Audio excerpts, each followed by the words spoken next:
জিজ্ঞাসা করছে যে দেশের বাইরে আসা উচিত হবে কিনা, বা দেশের বাইরে বা যে কোনো দেশে বা কোন দেশে যাব এরকম জিজ্ঞাসা করছে। তা এখন আমি এই এই বিষয়ের উপর একটা কথা বলতে চাই। দেশের বাইরে আসবেন কি আসবেন না সেটা আপনি নিজে ডিসাইড করবেন। আপনি এই মুহূর্তে যেখানে বসবাস করেন বা যেখানে আছেন এটা কিন্তু আপনার কমফোর্ট জোন। আপনি যদি নিজেকে বড় করতে চান বা সামনে যেতে চান, তাহলে আপনাকে আপনার কমফোর্ট জোন থেকে বের হইতে হবে। তাহলেই আপনি আপনার মানে হয়তো কমফোর্ট জোনে বের হওয়ার পরে আপনার অনেক স্ট্রাগল হইতে পারে, আপনার অনেক অনিশ্চয়তা আসতে পারে। কিন্তু আপনাকে প্রস্তুত হইতে হবে। আপনি যদি সামনে বড় কিছু করতে চান, তাহলে আপনার কমফোর্ট জোন থেকে বের হইতে হবে। এখন আপনি চিন্তা করতেছেন কোন দেশে যাব? ভাই যে দেশেই যান না কেন, যেখানেই যান না কেন সব জায়গায় স্ট্রাগল আছে।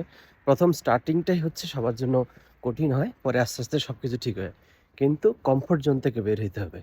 তাই যেখানেই যেতে চান না কেন আপনাকে কমফোর্ট জোন থেকে বের হইতে হবে। তাহলে আপনি এখন বুঝে নেন আপনার দেশের বাইরে যাওয়া উচিত কি উচিত না। So best of you.